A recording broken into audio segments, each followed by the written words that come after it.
사랑하는 성도 여러분 반갑습니다. 3월 9일 수요일 새벽 기도의 말씀을 전합니다. 하나님께서 오늘 우리에게 주시는 말씀은 레위기 6장 24절에서 7장 10절까지의 말씀입니다. 레위기 6장 24절에서 7장 10절까지의 말씀을 제가 읽겠습니다. 여호와께서 모세에게 말씀하여 이르시되 아론과 그의 아들들에게 말하여 이르라. 속죄제의 규례는 이러하니라.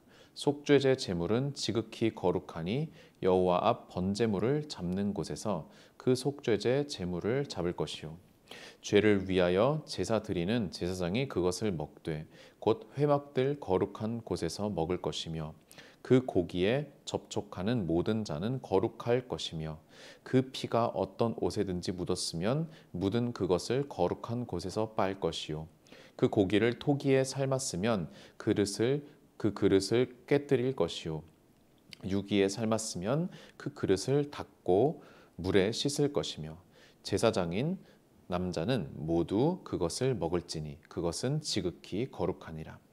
그러나 피를 가지고 회막에 들어가 성소에서 속죄하게 한 속죄제 제물의 고기는 먹지 못할지니 불사를 지니라. 속건제의 규례는 이러하니라.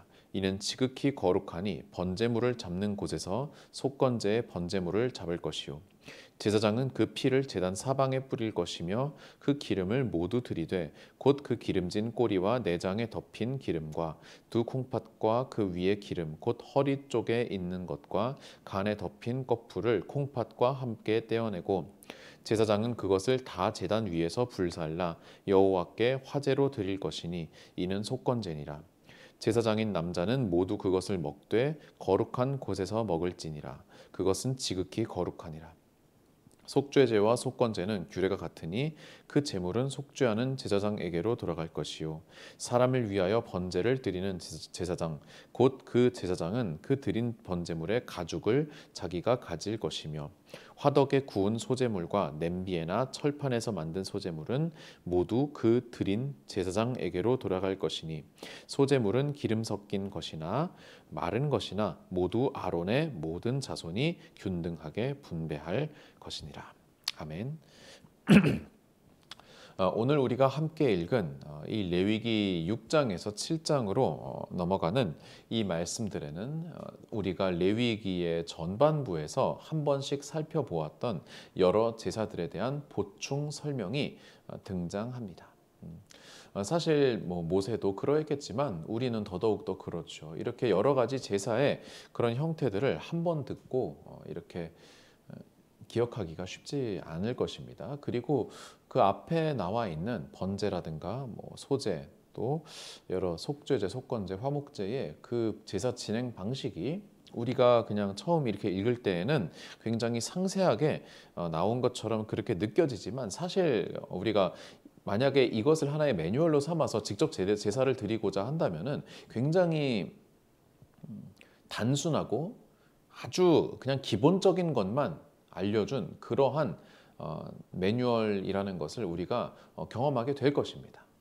그렇기 때문에 하나님께서는 여기에 좀 더 보충해서 하셨던 이야기를 또 하시고 또 하지 않으셨던 이야기를 추가함으로써 좀 더 자세하게 그리고 상세하게 이 제사를 드릴 수 있도록 하나님께서 배려하신 그 의미에서 이 내용들을 반복하고 계시는 것입니다.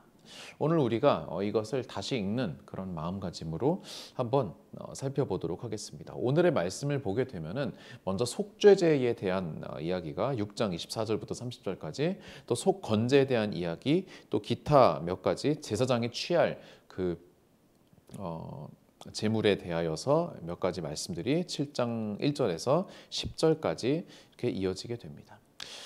여러분 속죄제 규례에서 우리가 한 가지 좀 보고자 하는 것은요. 바로 그 고기에 대한 것인데 26절부터 보면은 죄를 위하여 제사 드리는 제사장이 그것을 먹되 그 속죄제 제물 말씀이죠. 회막들에서 거룩한 곳에서 먹을 것이며 그 고기에 접촉하는 모든 자는 거룩할 것이며 그 피가 어떤 옷에든지 묻었으면 묻은 그것을 거룩한 곳에서 빨 것이요 하고 그렇게 이어지고 있습니다. 여러분 그 고기에 제물의 고기에 접촉하는 모든 자는 거룩하다라고 하나님께서 일러주셨습니다.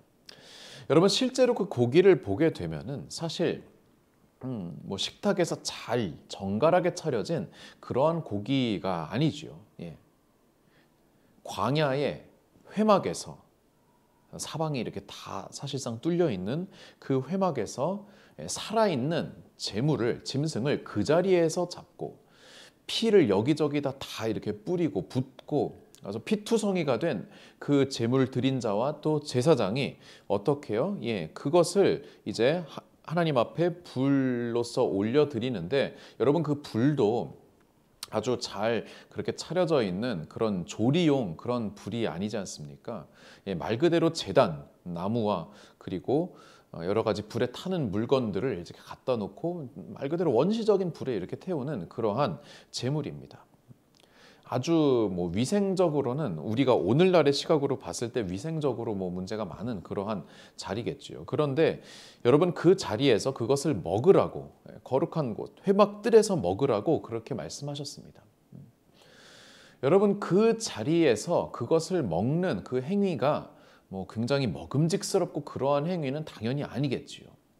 여기에는 제의적인 그리고 종교적인 의미가 담겨져 있습니다. 그 의미는 무엇이냐? 접촉하는 모든 자는 거룩하게 된다는 것입니다.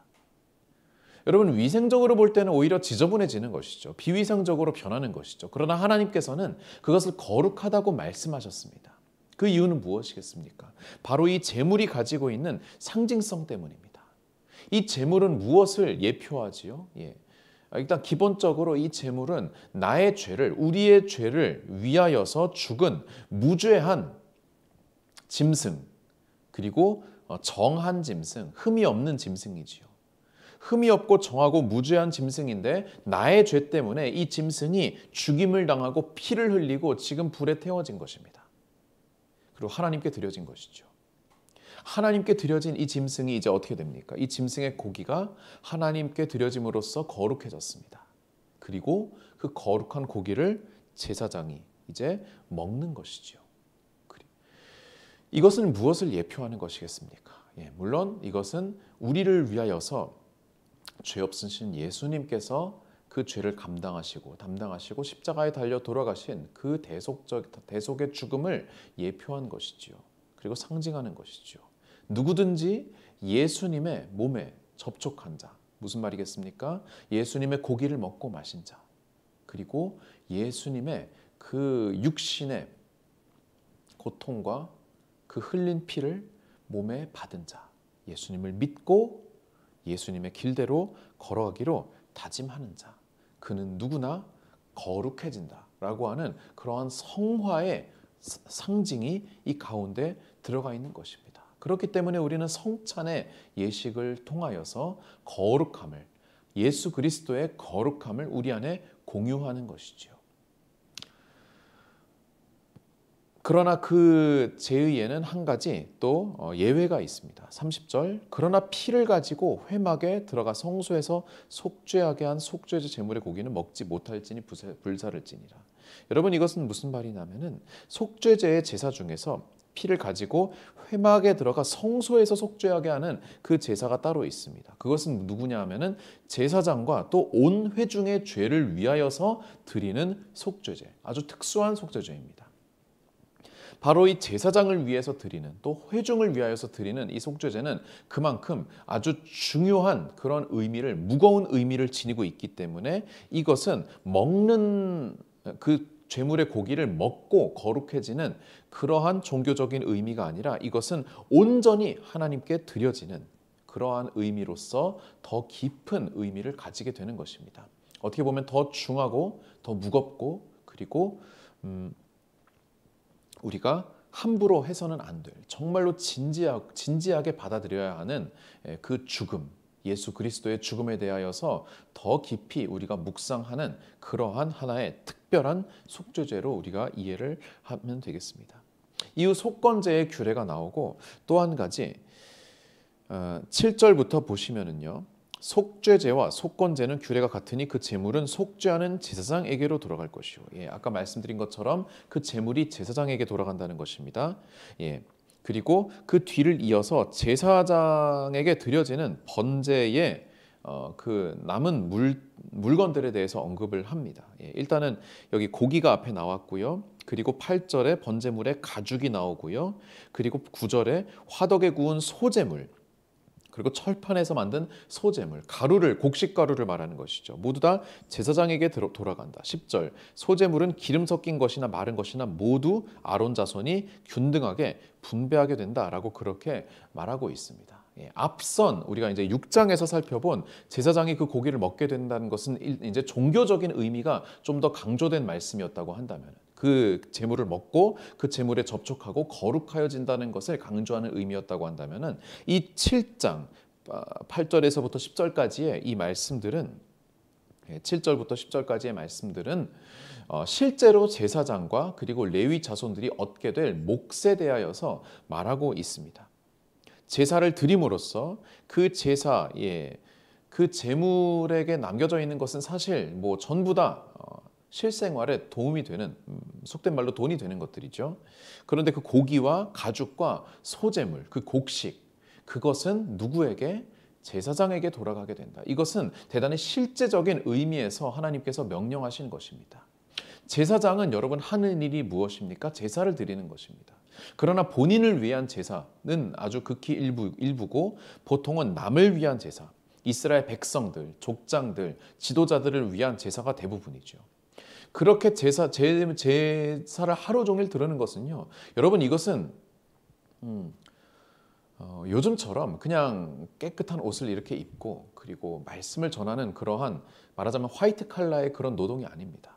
구약의 제사는요, 소가 들어오면은 그 소를 잡는 것을 도와주고, 염소가 들어오면은, 그 양이 들어오면은 그것을 또 이렇게 잡는 것을 도와주고, 직접 피를 이렇게 또 이렇게 뿌리고, 각을 뭐 이렇게 여러 가지를 다 하는, 말하자면은 종합적인 그러한 역할을 해내는 것이었습니다. 당연히 육신적으로도 대단히 에너지를 많이 소모하는 그러한 직종이었지요. 그렇기 때문에 사실 대단히 어려운 그런 일이었습니다. 그렇기 때문에 하나님께서는 이 직업을 가지고, 이 사명을 가지고 해나갈 그런 제사장들이, 물론 사명감을 가지고 하지요. 그러나 그 사명감이 어느 정도 일정 수위에 달할 때는, 육체적인 피로가 너무나도 쌓일 때는, 그러면은 사실 그 사명감이 흔들리게 됩니다. 그것은 뭐 목회자도 마찬가지고, 평신도 리더, 지도자도 마찬가지입니다. 뭐 구역 지도자, 뭐 소모임, 소그룹 지도자도 마찬가지죠. 처음엔 내가 마땅한 그러한 교회학교 교사나 아니면은 뭐 항존직도 마찬가지죠. 처음에는 내가 사명감을 가지고 합니다. 하나님께서 나에게 맡겨주신 일이다. 하나님께서 나에게 맡겨주신 부서다. 아이들이다. 또 구역원들이다. 소그룹 그룹원들이다라고 그렇게 우리가 감당을 하지만, 기쁨으로 감당을 하지만, 그러나 그것이 계속해서 육체적인 그런 노동과 정신적인 스트레스를 통하여서 점점 그 사명감이 인간이다 보니까 떨어지게 되죠. 지금 우리가 이 말씀을 듣고 있는 중에도 이 사명에 대하여서, 내가 맡은 사역에 대하여서 고민하시는 분들이 또 있을지 모르겠습니다. 그런 분들을 위하여서, 그런 어떻게 보면 구약 때부터 있었던 그런 딜레마를 위하여서 하나님께서는 이러한 장치를 마련하시는 것입니다. 이 번제물의 가죽을 가지게 해라. 그리고 소제물을 가지게 해라. 그 고기를 먹게 해라. 말하자면 이것은 누가? 제사를 드리러 오는 이들이, 제사를 집행하는 이들을 위해서 준비하는 하나의 사례가 되는 것입니다. 이것이 이제 법제화된 것이 풀타임으로 사역하는 목회자를 위한 사례가 되는 것이고, 그렇기 때문에 교회에서는 목회자에게 주어지는 돈을 뭐 임금이나 아니면 봉급이라고 부르지 않고 사례라고 부르는 것이죠. 또한 법제화되지는 않았지만 교회 학교를 섬기는 이들, 또 그룹을, 소그룹을, 다락방을, 구역을 섬기는 이들, 여전도의 남성교회를 섬기는 이들, 그러한 다양한 이들을 위한 것은 그러면 어떻게 준비되어져야 할까요? 여러분, 우리가 준비하는 것입니다. 내가 속해 있는 소그룹, 구역 혹은 교회 학교에서 나보다 더 많은 것을 감당하는 이들을 위하여서 우리가 기도로서, 또 때로는 물질로서, 또 때로는 육체적인 그런 노력으로서 우리가 함께 해주면서 우리가 그들을 돕고 그들을 위하여 지금의 형태로 바뀐 번제물의 고기와 가죽과 소제물의 곡식을 그들을 위해서 우리가 준비해 주어야 할 것입니다. 여러분, 오늘은 우리가 특별히 대통령 선거일이지요. 물론 사전투표를 하신 분들도 많이 계시겠지만 오늘 어떠한 후보가 되든 간에 이제 미래 대한민국의 지도자가 선출되는 날입니다. 이 대통령을 위하여서도 또 여러 정치 지도자들을 위하여서도 우리가 기도하고 또한 그들을 위하여서 우리가 중보해야 할 것입니다. 나아가서 또한 내가 속해 있는 이런 대통령이나 아니면 지방자치단체의 장들은 잘 보이는 사람들이지 않습니까? 그러나 내가 속해 있는 공동체, 구역, 소그룹에 있는 그러한 구역장, 교사, 권찰, 리더, 그러한 다양한 여전도의 회장, 임원 이런 다양한 이들을 위하여서도 우리가 특별히 기도하며 정말 수고가 많다. 차 한 잔, 밥 한 끼 이렇게 사주면서 위에서 기도하면서 격려의 말을 해주면서 그렇게 우리가 담당해야 할 이 몫을 다하는 것이 오늘 우리가 레위기 7장, 6, 7장의 말씀을 읽으면서 얻어야 할 교훈이라고 생각이 됩니다. 아무쪼록 오늘 또 투표 잘 하시고 또 나라를 위해서 또 여러분이 속해 있는 공동체 리더들을 위하여서 기도하는 하루가 되기를 주님의 이름으로 축원드립니다. 기도하시겠습니다. 사랑이 많으신 하나님 아버지, 우리는 하나님께로부터 받은 것이 너무나도 많고 또한 우리 주위에 보이든 보이지 않든 우리 주위에 영적으로 우리를 돕는 이들, 섬기는 이들이 참 많은 복된 인생을 살아가고 있음을 고백합니다. 하나님, 오늘의 말씀과 같이 우리가 거룩한 고기를 먹고 거룩한 예수 그리스도의 살을 먹으면서 거룩하여지기를 원하옵고 또한 특별히 우리를 위하여서 수고하는 영적으로 수고하는 모든 이들 우리가 위해서 기도하고 또 우리의 물질과 우리의 격려, 우리의 마음을 아끼지 아니하고 표현하는 그런 하루 되게 하여 주시옵소서. 연일 계속되는 이 오미크론의 확산 상황 가운데 우리 모든 성도들 지켜 보호하여 주시기를 원하오며 감사드리며 예수님의 이름으로 기도드립니다. 아멘.